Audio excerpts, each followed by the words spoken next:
Hola, guapas. Okay, this is interesting because it's the middle of May and I have on my sweatshirt and my jacket. This might not be the best jacket to wear for a podcast because it's a noisy jacket, but I don't care. I'm just cold and I hate being cold. That's why I go away every winter. But today it's a cold, rainy Saturday and I'm just going to go with it. Um, this podcast is kind of weird. And it's not, I don't think it's really weird what I'm talking about. It's weird that I'm telling you. That's the weird part, I think. Anyway, I'm going to tell you and you can decide in what way it's weird. Because I know it's weird. I just don't know 100% in what way it's weird, but you get to decide. So the other day, I was going on a trip and I decided to go and get my eyebrows threaded. Now, I always get them threaded because it seems less painful than getting them waxed. It's funny because you can barely see my eyebrows anyway, but they can get unruly. And so I get them threaded and I go to the same spot every time. And they're so quick with the thread. You're literally like 5-10 minutes and then you're out. Usually there's like a little bit of a lineup. It could be 3 people ahead of you, but they go so fast that it's never a problem. I just stop in and then, get my eyebrows done and go about my day. But this day when I went in there, there was nobody in there. And I mean, no people waiting. There weren't even any other like estheticians. There was just one girl there. And I've never seen it like this before. So I thought, damn, this is my lucky day. And she's like, I know, you just hit it perfect. It's your lucky day. So come and grab a seat.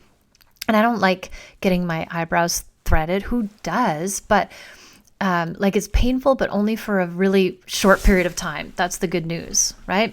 And so she grabs a seat and she's so lovely and kind and starts threading, doing her thing. I don't know how they do it. They're so good at it. And then all of a sudden she stops and she says, my darling, my darling, I'm gonna ask you this, and it's just because like I'm a professional, so I'm asking you from as a professional. And I'm like, what the heck? What could she possibly have to say? Like, what is going on here? And I don't know if it was because nobody else was in there or what, but she just really set it up like, I'm only asking you because I'm a professional. This is what I do. I'm like, okay, this is great. What the heck is it? And she said, when was the last time you got like a deep facial? And I'm like, oh, it's not really something I do. I just try to stay natural. I don't like to use any kind of products on my face because they're full of chemicals and all that. And I can't remember how she's like, no, I can't remember how the conversation came about. Like just, getting the face. Oh, I know what happened. It was really, she was really funny because I had, sometimes when you sleep and then you pull your blankets up and you hit yourself in your chin with your thumbnail. Well, that had happened to me. So I had this huge gouge on the middle of my chin and it looked like it was red. So it looked like a pimple or something that I had picked at or whatever. And I said, oh no, like I don't do facials and stuff like that because I just want to try to be as natural as possible, no chemicals. And she's like, no, I'd like to deep clean your pores. And I'm like, oh, this is a scratch actually in the middle of the night. I woke myself up by gouging myself with my thumbnail. And I've done this a couple of times. And it just so happened that it was like a really red mark. And she goes, no, dear, like this. And she pointed to where my eyebrow was on the side. And she goes, this here is a large blackhead. And I'm like, what? What are you talking about? And she goes, right here on the side. And she pointed it out to me. I'm like, oh, no, that's a mole. It's been there for a while. And she goes, she puts her glasses back on and she looks at it and she looks at me and she goes, no, dear, that is a very large blackhead. And I'm like, no, it's a mole. She goes, no, I know what I'm talking about. It's really a blackhead. I'm like, that can't be right because it's been there forever. Like I've always had it. And then I started thinking about, oh, wait a minute. I had this memory of it wasn't always there. And I had a memory of like, oh, there's a bump there. It'll go away. Oh, maybe it's a mole. And then I just kind of like, my brain categorized it as a mole. And then she started to explain how your skin works and pores and blackheads. And I'm like, what the heck? Like, this must be serious, because it was always a bump there and I just ignored it. Like when it first came up, I'm like, this is something. And then it would just never went away. So I just went with it and then never questioned it. In my consciousness, it was never something other than just a mole or a bump. And so I found it so funny for her to say, no, it's a very large blackhead. I'm like, damn, are you serious? And the best part was, because of where it was, I couldn't see it because it's kind of like just on my eyebrow, but it's such a way that it's hidden behind my glasses. And it's so funny because she's like, oh, you should just come in and you should just do a deep facial and we can take care of it and the whole bit. And I'm like, yeah, okay, sounds great. And I'm like, what the heck is even going on? How could I not know that this was happening? And so when I got home, I was trying to look at it and it was in such a weird spot that I couldn't actually see it for what it was. I could not see it for what it was because of the angle, because of where it was, because of where my glasses are. So in order to see it, I need to have my glasses on, and the top of the glass just perfectly was hiding it. So I couldn't actually see it. But when I got out all my mirrors, I was like, oh, whoa, it is a huge blackhead. And so, there's two types of people in this world. There's pickers and poppers, and then there's the purists who don't do that. I just happen to be a picker. I just pick stuff. And so, of course, I picked it. And it was very satisfying because it was a huge it was an operation, like a full-on operation. And by the time I got it out, I was like, wow, that is a lot of gunk stuck in there. And I didn't think it was possible for like a blackhead to get that big. So anyway, that is kind of a crazy story. Like I had to do a full-on operation on this thing. And the reason it's a weird story is because it's weird to be talking about, blackheads. It's not something I'm not an expert in skincare. And, I'm really a minimalist. I try to just use all natural products and do, what Mother Nature would want us to do, or the way our skin is naturally designed to be treated or cleaned, all that kind of stuff. But sometimes you just gotta, you just gotta take it to another level. And it really got me thinking, because this has been on my face for a very long time. Like, I don't even know how long. I'm thinking it could be a year. I'm not sure. That's how much a part of me it became, because as soon as it wasn't new anymore and I was used to it, it was just, oh, that bump on my eyebrow. That's all it was. And I feel like life is like that, especially midlife. It's like that. It's like we go along and we're just in it. And we become this person who does all these things for all these people. And that's just what we do. And it just becomes the norm. And then when midlife comes along and we don't have to do all these things anymore, we don't know what to do, because that is just our new norm. It's so crazy. It just sneaks up on you and you're not sure what it is. And then you just call it something like, that's menopause. And then you forget about it. Like, oh, that's just how it is. That's just the way it's supposed to be. And then you allow it and make it normal when it doesn't have to be. Like, it doesn't have to be this way. This doesn't have to be your new normal. Feeling like you're lost, or you don't know where to put your expertise and your energy and your love, and how you can make a difference in the world, all of these things. It just becomes like that thing, and you just brush it aside and forget about it and go on doing the same things you were doing before, and it just festers and grows. That's all it does. You're staying status quo. You're ignoring your inner passions and your desires. You're ignoring your calls for more. And sometimes this is why it really reminds me of midlife and what I do, as a coach, is because sometimes you need someone else to point it out, like that lovely woman. If she had not have said that, I never even would have known it was there. Like, just never in a million years. I just would have gone about my day, and it probably would have been there forever. Like, it would just be there. Like, maybe it reached its max capacity and it would just be there forever. So I needed somebody else who could see it for what it was, and then to point it out to me and really convince me about it, like a professional to help me with it.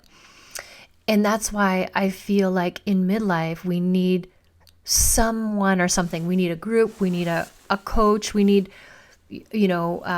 peers, we need our online midlife menopause mamas showing up.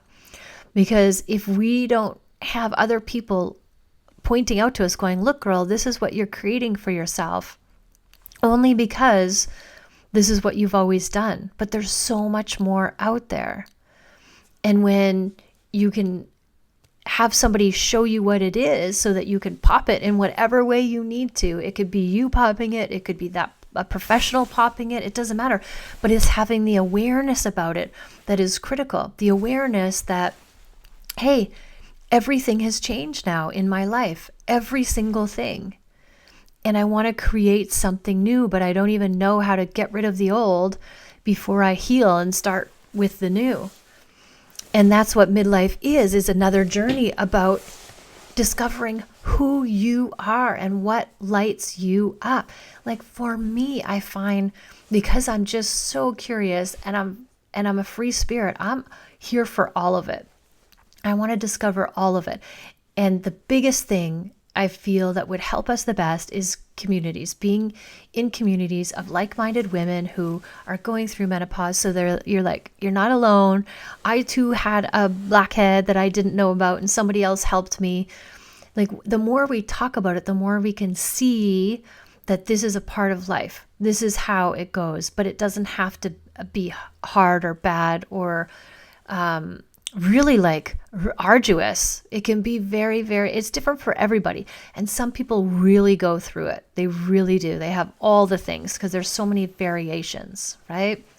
And you need to find a community that understands all of that and has lots of support and guidance and practical experience and tips and just really good listening skills so that you can feel that there's nothing wrong with you, that you're in the right spot, that this is a natural phase of your life, and that all women go through it in some way, shape, or form.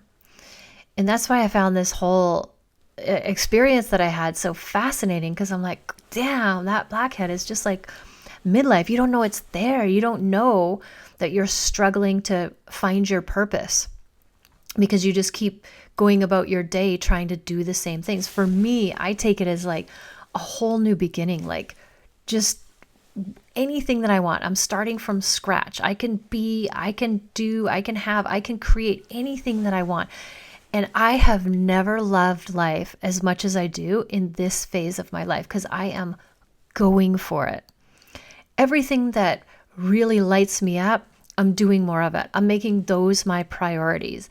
And I'm creating a business that I can, that supports that life from a, not just financially, but from a perspective of time, because time is all we have. And for me, I'll always say yes and make a priority to the things that really light me up and make me feel good. That's always my priority now because I don't have time for anything that isn't that. And then my business can support me because I can fit it in around all of that. Like, life is just so full and amazing and delicious.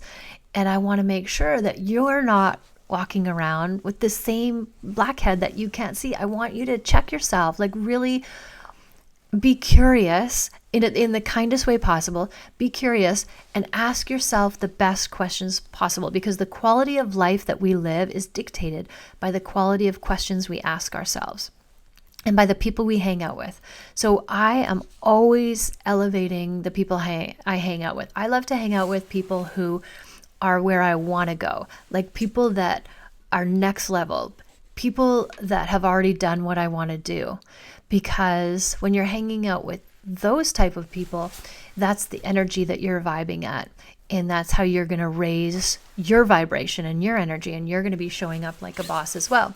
So for me, it's, doing all of the things. Taking care of my body has become a priority from a perspective, like it's changed. When I was younger, it was all about looks, right? We want to be in shape, healthy. You don't want to have extra weight. Like, I don't want to say skinny because I've always wanted to be strong, never skinny, but always strong. And now for me, when I'm working out, because I hate working out, I really do. And even though as a personal trainer for 100,000 years, I'm not kidding, it was 100,000 years, I still hate working out. I'd rather do a boot camp than lift weights. But guess what? In midlife, you need to build muscle. Not for how you look, but for longevity. If you're living to 80 or 90 years old, what quality of life are you going to have during those years? If you're sitting, in a hospital bed or a wheelchair, no thank you, hard pass. But if you're 80 years old and you're still playing tennis or traveling the world or gardening or meeting up with your girlfriends for tea dates and all that kind of stuff, then heck yes, I'm in. And how do I get there? So now I'm looking for the quality of longevity, which is I'm building my muscle so that my body can stay strong to do all of these things. I'm building my bones so that my body can stay strong, because the number one thing that gets us as we get older, ladies, is some kind of injury or break. Like if you fall and break something, that's where it all goes downhill. So you want to be agile, and you want to be independent, and you want to be mobile. Studies have shown that the women who live the longest and the healthiest, not just the longest, but the healthiest as well, are the ones who have super strong leg muscles. Why? Because they're mobile and they can go and do things with their friends or go to activities and be a part of the community because they're mobile. That is so critical. It's so important. So for me now, when I work out, even though when I don't want to, I get up and I do my workout thinking about my future self and hoping that one day when I'm 75, I just go, thank you, past self. Thank you, girlfriend, for putting in the reps, because now I can still go and do all of these things. So now my health and quality of life, that's why I do what I do. I mean, I've always eaten clean, and now I have changed the way I eat, also for longevity. That's the key, right? We want to be strong. I've always wanted to be strong. The reason I do all the things that I do always was from a point of being strong. And I don't mean having huge muscles. I just mean being able to do whatever I want. This body really supporting me in all the fun adventures that I want to do. And so now it's the same thing, but just for a different reason. And I kind of went off on a tangent there because I feel like this is all part of it. If we're stuck, we're in midlife and we just don't know what to do, so we stay status quo, that's like not even knowing that there's a big blackhead on your forehead, right? We want to know. And the best way to do it is hang out with the people that are doing it. I've created this community, Mastering Midlife Membership, to help all of the women who are going through it be together. And a lot of people that come in start out as weight loss. And I'm telling you, it's not about weight loss. It's about strength. It's about longevity. It's about functionality. It's about community. It's about really having your own back as you age so that you can live a healthy, long life. And so this is your personal invitation to ask me about the group. This group is so affordable. It's $47 a month. And the reason I've made it affordable is because I feel like what the world needs now is more community, especially midlife moms who are going through this huge shift, not just physically, but also mentally, emotionally, hormonally, all of it. Like there's so much going on right now that the one thing that you need for sure 1,000% is a like-minded community. So they can say, girl, you got a blackhead, or girl, you got a hair. You know what I mean? If you know, the hairs that just pop out of nowhere. You need your girls, you need your sisters to tell you about this. And that's just a metaphor for life.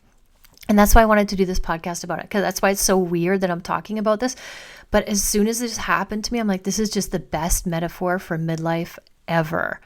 Is like, you just don't know what you can't see. And then as soon as somebody points it out to you, you need somebody to point it out to you and to help you with that, right? But you can't change something that you're not even aware of. The biggest, most important thing for any kind of change is awareness. And so this is my invitation for you to get that awareness any means possible, by any means possible, because as soon as you have that awareness, the sky's the limit. Because ladies, let me just leave you with this. And I mean this from the bottom of my heart. And I'm so passionate about this. All of this is just made up. There are no rules. So you just get that dream, get that big dream in your head, and then go for it. And if I can help in any way, I'm here. I got you. Just reach out to me and let me know, because this is our time when we do the big crazy things and we go out on top on our terms. We create a life that we absolutely love. Because like I said before, all of this crap, it's just all made up. So there are no rules. So what are you going to do with this one little slice of magic that you have? What amazingness are you going to create for yourself today? Thank you for listening. Always, always, always love yourself first and have an amazing day.